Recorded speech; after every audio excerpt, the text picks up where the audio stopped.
Okay. So let's start. Yeah, welcome. This is Thomas. I'm Jonathan. We're both from the AWS Ops Works team, and we're here to talk a little bit about some more advanced cookbook development and chef integration, and then we want to show you a couple of interesting demos. So I have a little bit of a cold. I hope you can understand me all right. So what we're going to cover today is we're going to talk about how we embed Chef and OpsWorks quickly as a primer to make sure everybody is up to date on that. And then we will look into some more advanced Chef integration features like roles, Berkshelf, and so on in order to explain to you how you can leverage community cookbooks to really quickly bring basically every kind of software on top of OpsWorks and running on EC2. Thomas will then show you how you can do cookbook development with Test Kitchen and debug cookbooks if you really test drive develop them. And then we will talk about some more automation that you can do on top of OpsWorks with the SDKs. So first, how does Chef work in OpsWorks, and what are the differences to Chef Server? This is a typical question we get, and that's why I want to quickly explain this again. So in OpsWorks, you model things in stacks and layers. So you have basically for every project, you usually have a stack, and then you have within the stack different layers like your load balancer layer, application layer, database layer, and so on. And then for every layer, you define behavior.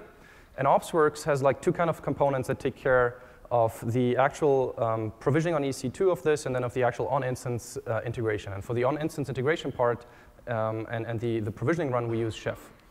So if you think of it, there is on the one hand, the OpsWorks backend that takes care of talking to EC2, ELB, VPC, EBS, and EIPs, and all of those things. So you tell us basically, this is how my system should look like. This is my model in terms of I want to have a stack with 3 layers, 5 instances in the application server layer of those types with those kind of volumes and so on. And the OpsWorks backend then integrates with all those APIs to make this happen.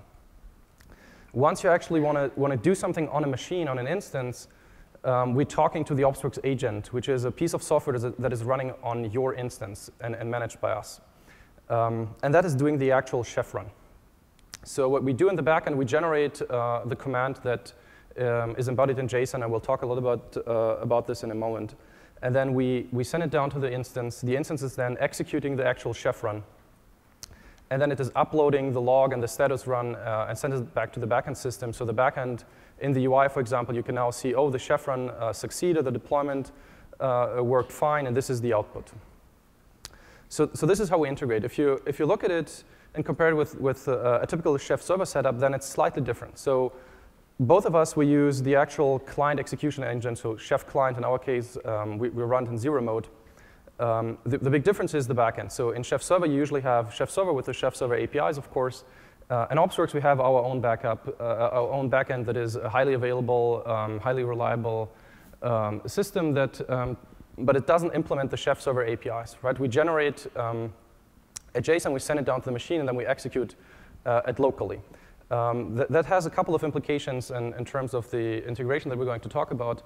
But mostly, it mimics perfectly fine a Chef environment for you. We provide Chef 11.10 as the latest Chef version that we support. We also have a couple of older Chef versions that you can choose from. We have also a couple of built-in convenience cookbooks for standard layers, like if you want to use Rails or PHP or MySQL and so on, you can get going within minutes. But you can override and customize all of those, and you can extend them. Those are really just there to get you started quickly. The power of OpsWorks comes from the automation and the customization, because you can override, extend those. And we will see in a second how you can take a community cookbook and make it perfectly running fine on OpsWorks. Another big difference to Chef Server is the push versus pull model. So in a Chef Server world, you typically have your nodes pull every couple of minutes from your Chef Server to see if there are any changes that should apply. Where in OpsWorks, the backend automatically, whenever you change your system or you request a deployment, we generate this command and push it down to the machine. So within seconds, it's being executed and reported back, which allows you to much cleaner, I think, do deployments and other like synchronous actions on top of that. And all of those kind of actions we model as lifecycle events. And those lifecycle events are also something that is special about OpsWorks, and we will have a look at them now.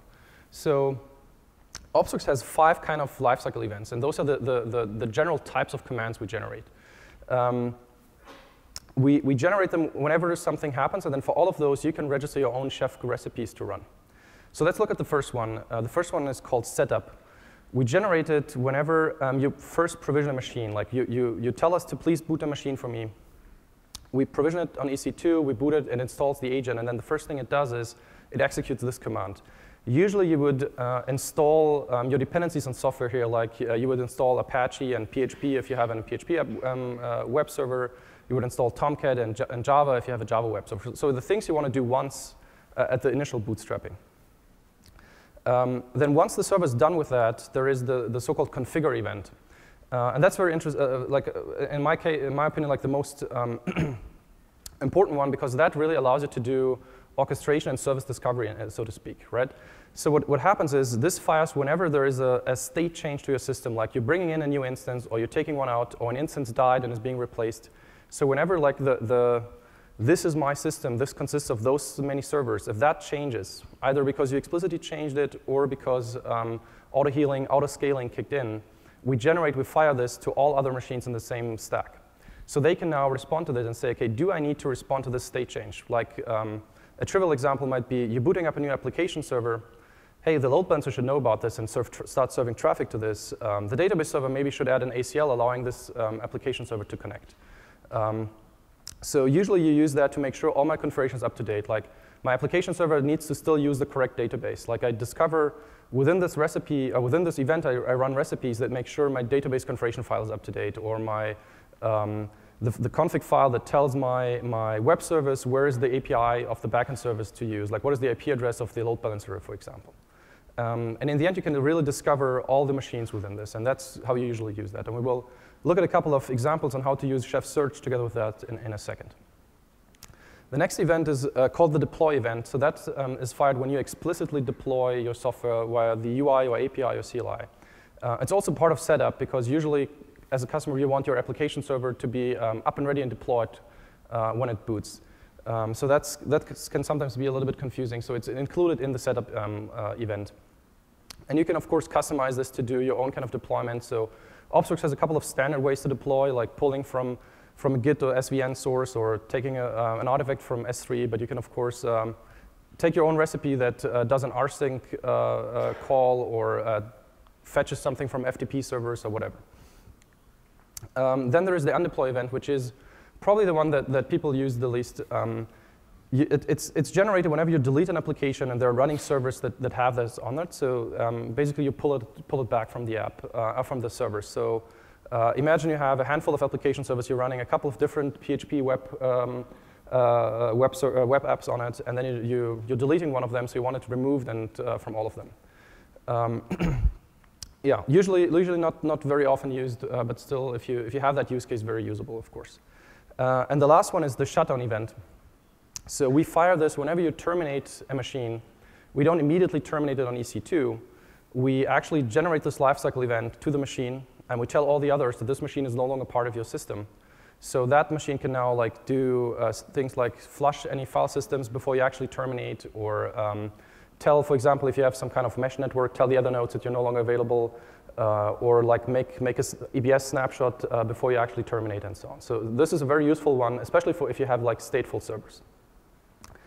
And then for all of those events, you can actually override them and see what are the built-in recipes for every layer. So in this example here, we have a custom layer, and then you can see what are the built-in recipes for each of the lifecycle events, and you could register your own. So that is what you can use in order to extend OpsWorks. And the general idea is that we first run the built-in recipes, and then we're running yours. In case of the built-in layers, the built-in recipes are doing a lot. You can override extend those, or you say, actually, that's too much like the built-in magic for me. What you can instead do is just take a custom layer, which is basically like a blank layer, and apart from very minimal setup, and what we do is then you can only run your recipes and extend it this way. So that's like the primer of how is OpsWorks using Chef. Now let's look at a couple of more advanced techniques. In particular, search, roles, databags, and Berkshelf, which if you take a community cookbook, most of them will use this in a way or another. So search goes back to this service discovery idea that I mentioned, right? Like within my recipe, I need to discover other resources. A typical use case, again, my app server needs to know where my database server is. So in this example, I'm looking for a node, like that's the chef word in that sense for an instance, with the particular name web1, where I can use for regular expression, like all of those that start with the name web. And then you're getting back those nodes, and you can use them in the remaining of your recipe in order to like get their IP address, for example. So in the next example here, I'm looking for all the nodes with the role PHP app server. I get the first one, and then I get the IP address in order to, for example, add it to my list of load balance servers. We expose within the search everything you would expect of a typical EC2 instance, like IP addresses, DNS names, the AZ, the region, like is it in a VPC or not, all of those kind of typical things. What you won't find in a search is attributes that are generated within, on other instances, because this information is only available in the backend as it's pushed down to the instances. But the syntax is exactly the chef search syntax. It is actually chef search, just in client mode. So that's how OpsWorks integrates that. You may have noticed actually that I already mentioned roles. So OpsWorks is mapping the layers to chef roles. So you can, if a cookbook is making use of a role, you just need to make sure that you have a layer that is named the same way. And then they're just mapped one-to-one against each other.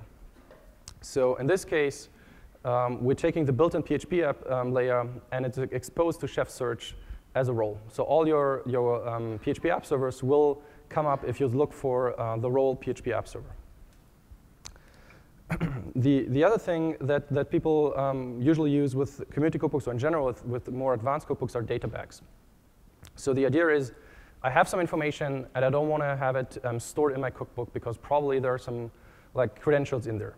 How do you do that in OpsWorks? The client-side API is actually, for the chef client, is actually just the normal syntax. The only thing you have to do is now, how do I expose it to the server? Because there is no chef server, right? So what you do is you define some custom JSON. In this example, I have 2 data bags defined. And you put it in the custom JSON on a stack, or you could actually do it also on the custom JSON for deployment, and then it would be available within the chef run. So here we have an example where we're defining a username and a password to access MySQL. And we put it in the custom JSON, and then within the recipe, I can just use the databag item API that everybody who's using Chef should be familiar with, and then access the username and the password, of course. The question that probably a lot of you have is, how do I use encrypted databags, right? So in Chef Server, there's this feature where you can upload an encrypted databag so you don't store it actually in clear text with the Chef Server. And because there is no Chef Server in OpsWorks, there is not a one-to-one mapping for that, but there are a couple of ways how you basically solve the same problem. The first one is you use application environment variables, and I will explain this a little bit in a sec. The other alternative is you basically encrypt your JSON, you upload it to S3, and then within the recipe, you download it from there and decrypt it. And probably the nicest solution, as long as you're just using other AWS resources, is to use IAM instance profiles. So IAM instance profiles allow you actually to totally not manage credentials at all by saying, when I launch an instance, I give it a certain, associated with a certain IAM role that has permissions, for example, to access DynamoDB or S3 or SQS or what have you. And then the instances, as long as you can request the credentials from the hypervisor, basically, from the metadata service, and they're being refreshed and revoked every couple of hours, so you actually don't have to manage any credentials at all. What if you have actually to manage credentials because you're using some third party? So we recently launched a feature called Application Environment Variables. This feature allows you to define arbitrary key value pairs for every application. So in this example, we have a payment provider user, and we have a payment provider password.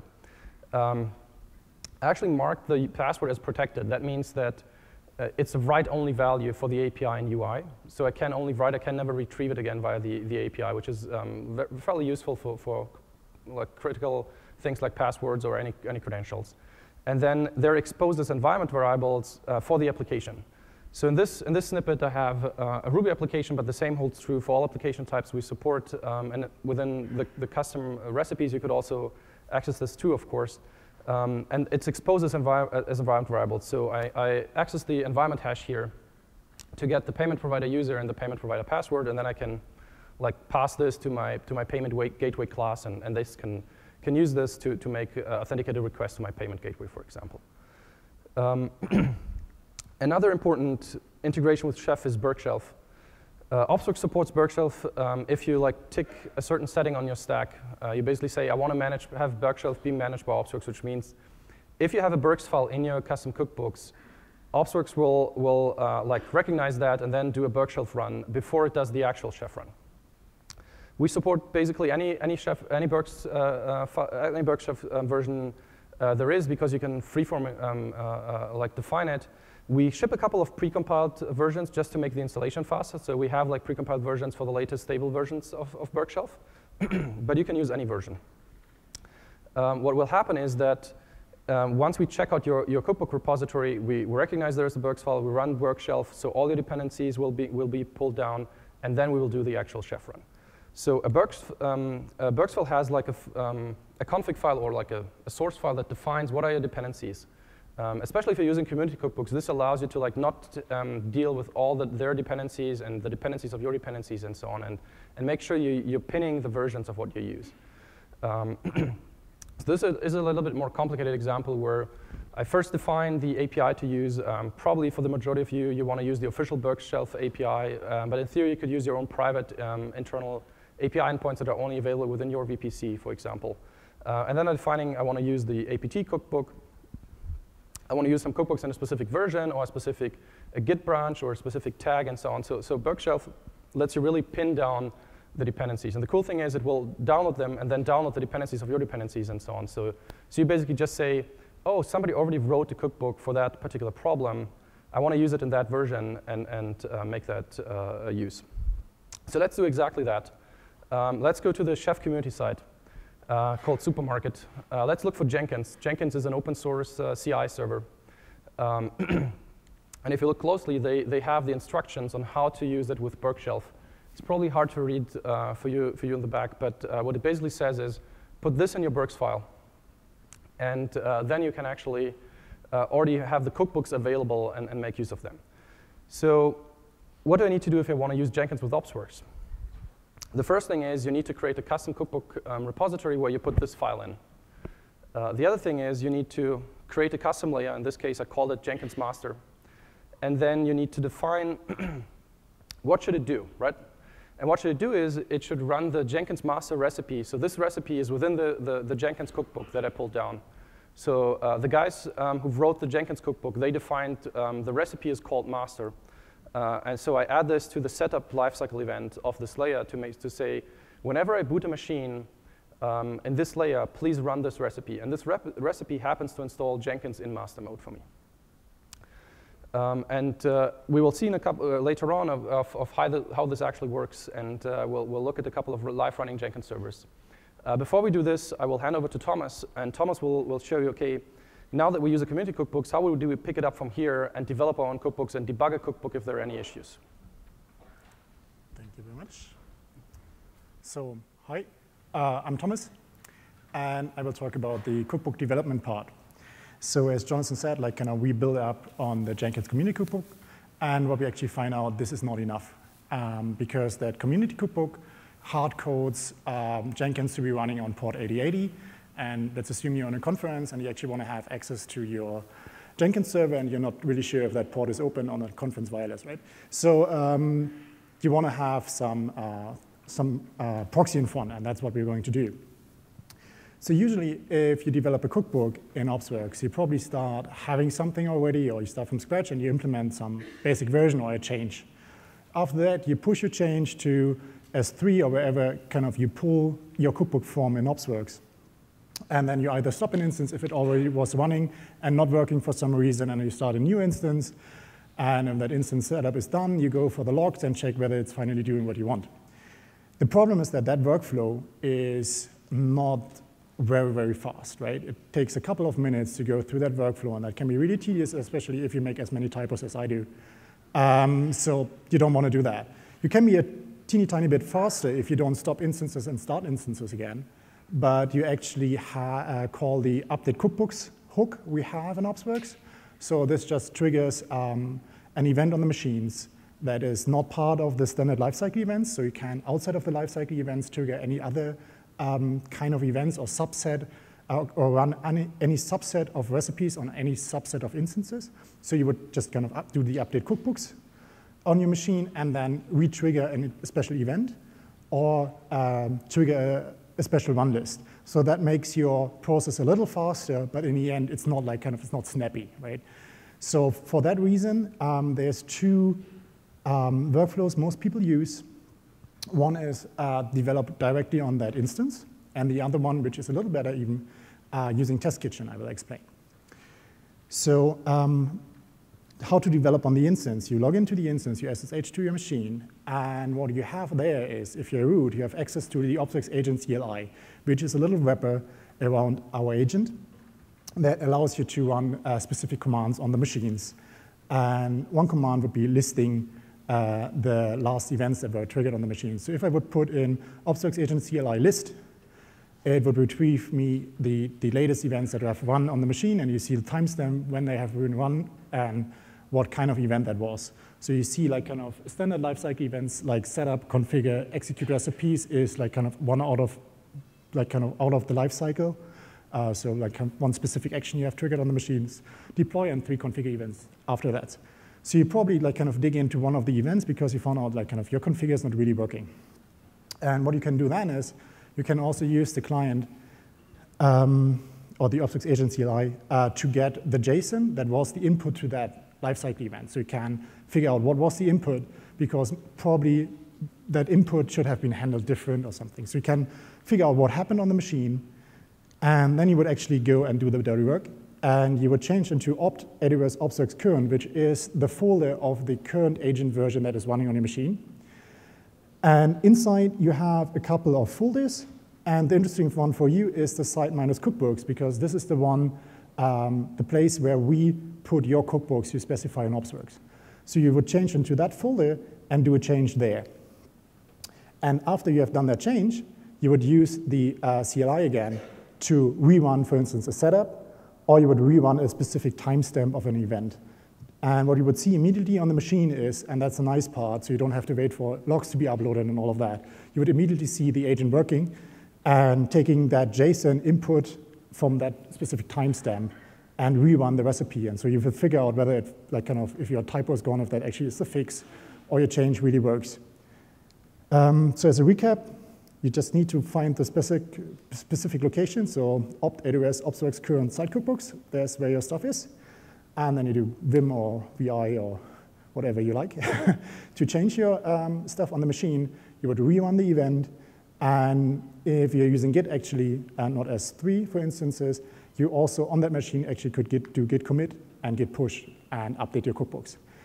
The thing is, all of that is really, really fast and nice. The problem is, it's not really how you develop, right? It's like kind of, it's a little hacky on the machines and all of this, so I don't know.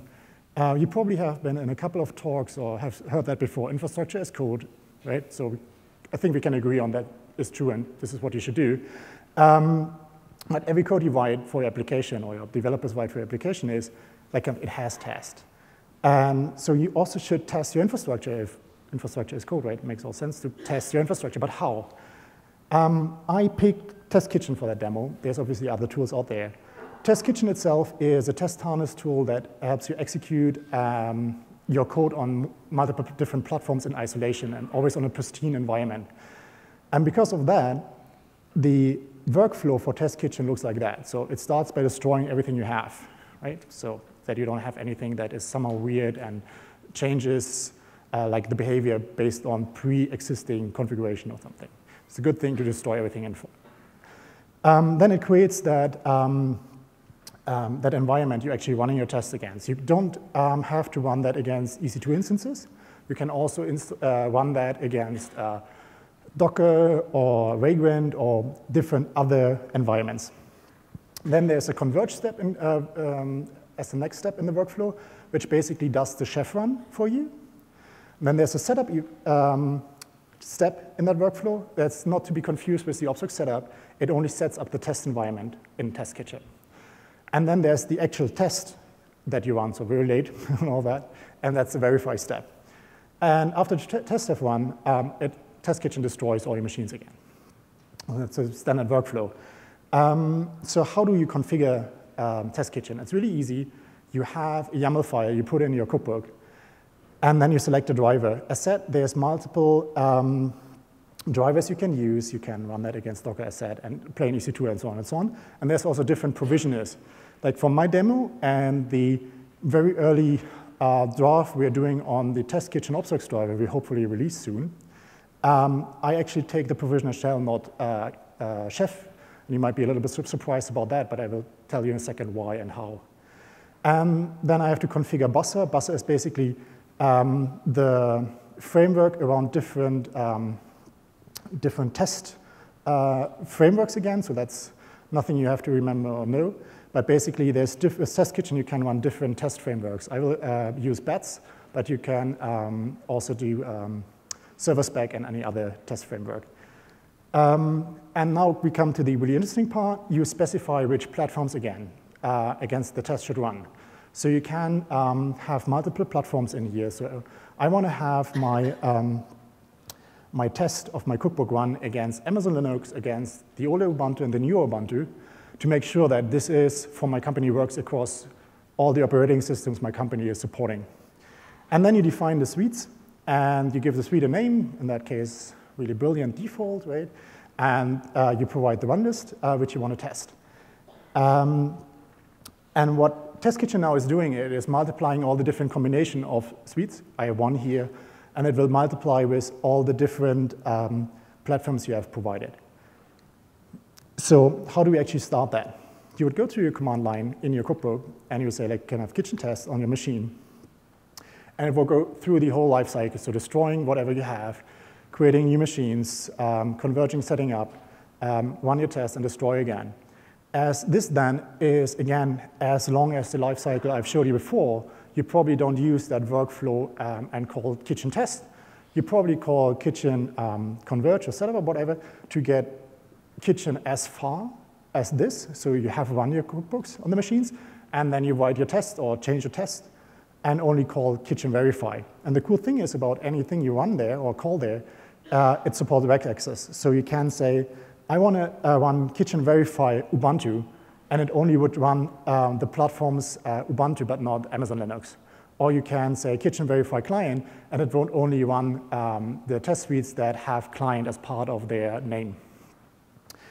And even better, you have the -C flag, which stands for concurrency, and you can say how many tests should be run concurrent. So if you run that against Vagrant on your local machine, you probably don't want to run that against 50 different machines at the same time, because your laptop will explode. But the cool thing is that there's the cloud, and with the OpsWorks driver, you can actually run all the tests at once. So where does the actual test go? So if that is roughly your cookbook, right? You have attributes, you have recipes, you have templates, and all of that. So you would create a new folder there, test, and a subfolder integration, which is expected by Test Kitchen. And then you would have the kitchen YAML file I showed you earlier. And the kitchen would then look up in that test integration folder for folders that equal the suite name you have defined in the YAML file. So in that case, default. And again, there's another folder that then defines which kind of test environment to run. So in that case, I said I will use BATS. BATS is a testing framework for Bash. It's really simple, and you can verify that Unix programs behave as expected. And inside that one, so finally, there's where your test goes. So there I have a test file that just checks whether HTOP is installed on all my machines, because I really don't want to use top, and I don't know, I need that. So how does the actual test look like? It's really, really simple. You give it a name. And for that one, it's probably enough to just call which HTOP, and you expect that the exit code is equal to 0, because then you know it's there. So let's switch to the demo. And look at that, it's so easy. Just need to press the right button. OK, you can see here the OpsWorks interface. I have 2 stacks defined, and I have created one stack that is called Test Kitchen Demo. and it has a specific stack ID. And if I now switch to my Sublime text, this is the kitchen YAML file I'm using. So I'm using the OpsWorks driver. I'm using the same stack ID you have seen just right now. I have the provisioner shell, these platforms, and what I'm trying to do is, as said, the Jenkins community cookbook is putting Jenkins, or is running Jenkins on port 8080. So what I'm trying to do is have a proxy in front, like kind of an Nginx proxy in front. So I wrote that really tiny recipe here, and what I want to do now is write the test for that. You could argue I should have written the test before, but I don't know, what easy enough in that case. So how would these tests look like? So I have a test folder, the integration folder, Jenkins helper, because that's how my suite is called, right? Inside I have bets, and there's the actual Jenkins test. So that one is really simple again. It would check whether the Jenkins status is providing exit code 0, and also if the output of that command is something with Jenkins running. It looks a little quirky here, as the output obviously is different on the different Linuxes, because that's why we have different Linuxes. So that stuff is a little different. And then the other test would be the actual test whether the proxy is working, so because that's what I want to know, right? And I will check for the HTTP status code. So I curl against localhost, and I will check whether it is a 200. And as it could be anything providing the 200, I'm also checking for whether the Jenkins tag appears with the right version I expect to be there. So that's all I have to write as code to have that being driven. So if I call now kitchen verify, as the machines are already there, I just can call that concurrent, and you can see it is running that test against different Ubuntus and the Amazon Linux instance I have. So going back to the stack, that's the 3 instances I have, right? And it is running the test, and you see the tests are done. So what he's doing, it's a little bit like kind of color explosion now because it's running concurrent, but as you can see, like kind of all the tests are green, everything is working. So my cookbooks work. I can prove you that this is also kind of, if my cookbooks would be broken, so I logged into one of the Amazon Linux one of these, right? And I have etc in it, the Jenkins status, so that guy is running, so that was what I was checking for, right? I can also do stop and kill that guy. And if I go now back and say, like, kind of, let's see if my cookbooks are working. Obviously, I messed not with the cookbooks, but on the machine with the status, you should see the Amazon Linux one failing. So he's now uploading the new version of the test. In the case there was a change. So we're removing the test, running the test, and you see, boom. So that test was failing, so something with my cookbook should be broken. Obviously, in that case, I just messed with the machine. OK, that's it so far. And I'm switching back to slides. And hand over to Jonathan again. OK, thank you. So Thomas showed us how we can develop cookbooks, debug them, and have a little bit faster dev test cycle. What are other things that you can do with OpsWorks in order to really speed up your development process? So how can you automate OpsWorks? So OpsWorks actually is very easy to automate because everything that you see in the UI is exposed via an API. So the UI is actually just an API client. That means you can take the CLI or the SDKs and just automate everything, every workflow you see in the UI. So a typical example that people are setting up would be something like that, right? Like a deployment pipeline, a continuous deployment system. So imagine you're using GitHub or any other provider to host your source code, and what you want to do is whenever I commit, I want a CI server. In my example, it's going to be Jenkins because we have the cookbooks nicely set up for that.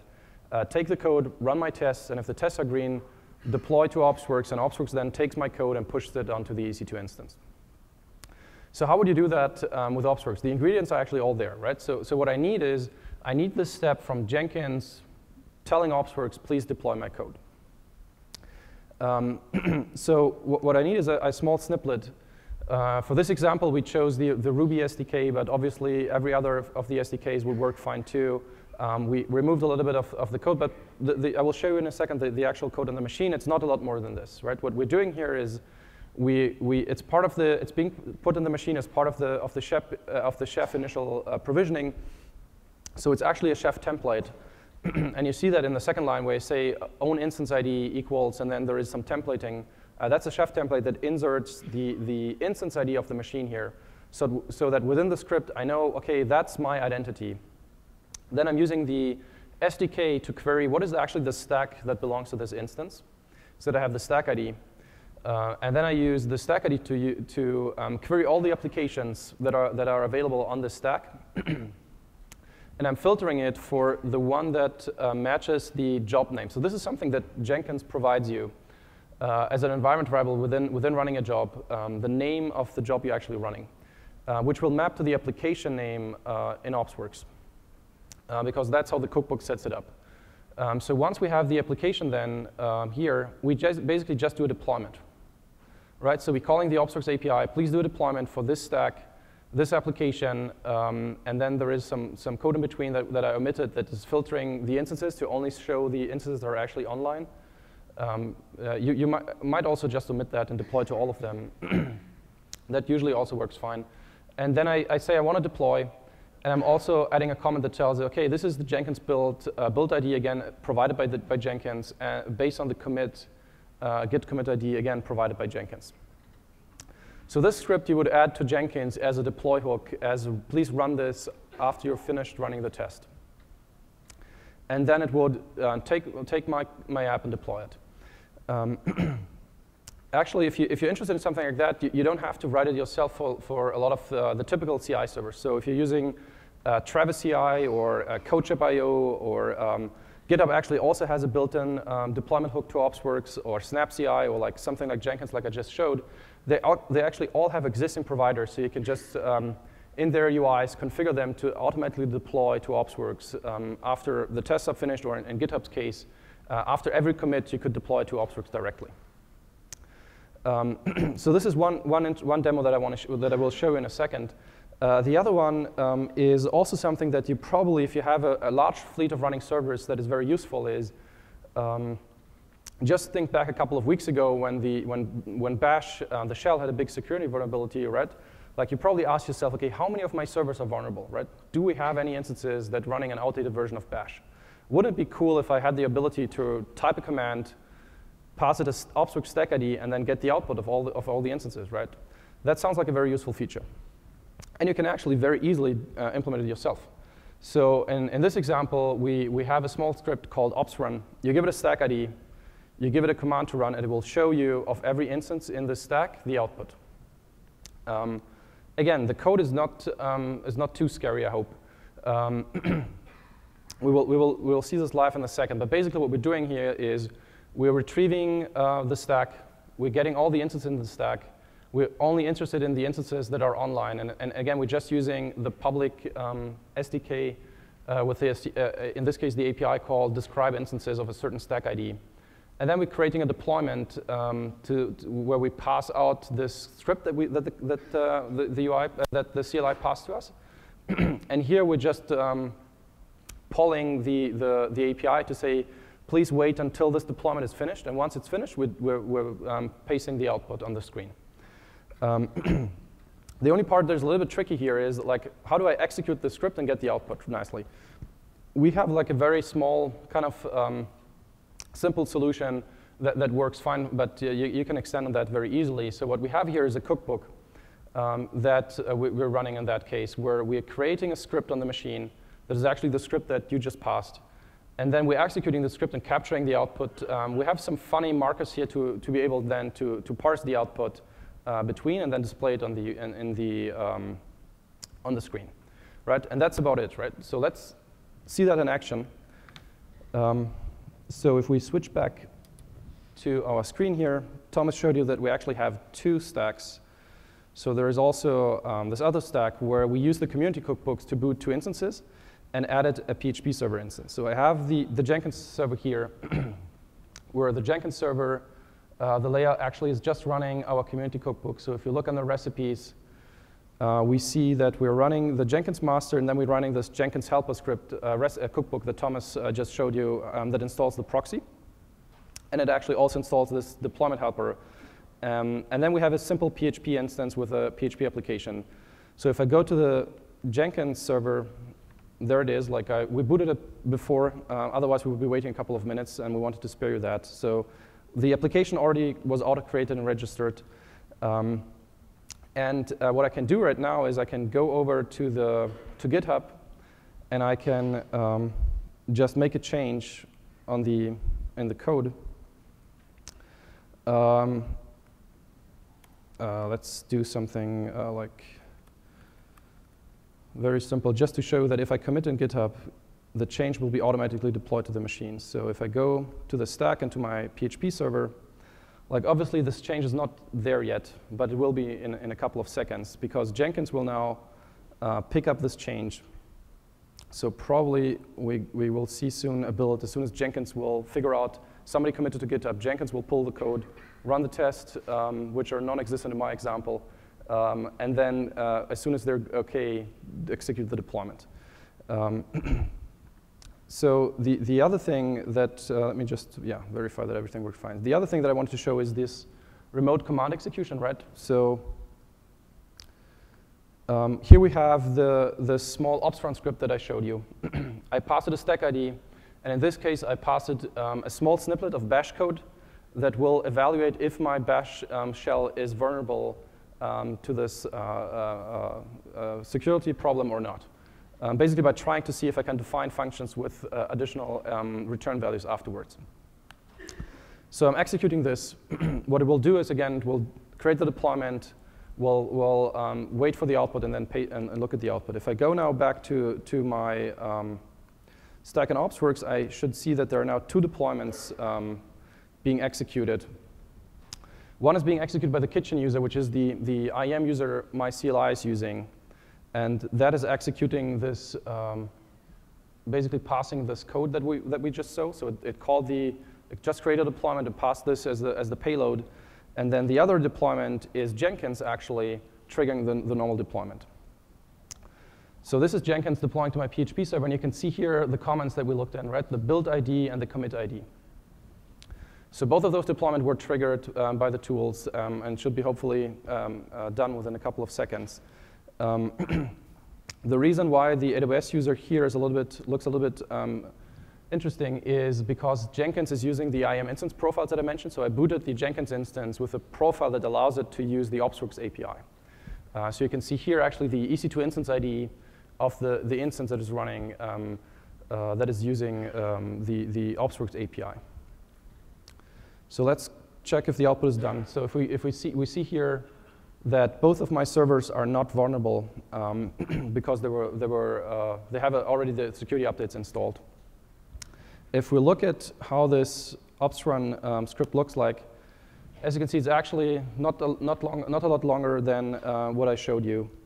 So it's really simple. Obviously, it doesn't do a lot of error handling. It doesn't do a lot of special case handling and so on. But what I wanted to show you here is really with 50 lines of code, I can have a remote a script that executes commands on all my servers. You could filter very easily, add filtering by layer, adding filtering by AZ or regen, or like execute commands in different ways and so on, and aggregate that and use that for some kind of reporting. And hopefully by now, if I go back to my PHP server, we see that it automatically deployed my change through my CD pipeline. Yeah. So this is how with really a couple of lines of code, you can automate OpsWorks. You can build your own tools on top of that, and really like improve your process and speed it up. So with that, we're basically at an end.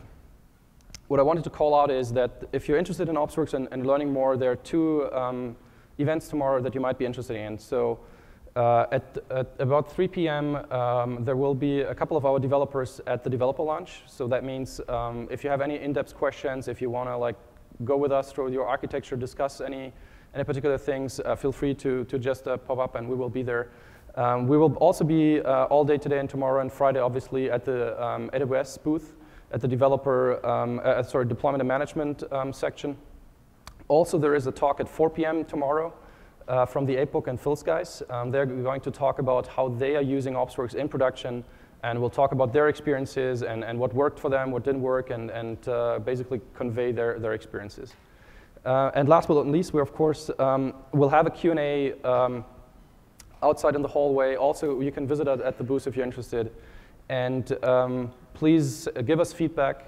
This session is APP301, so we're very eager to hear what we could do better and hear what you guys have to say about OpsWorks. So thank you very much.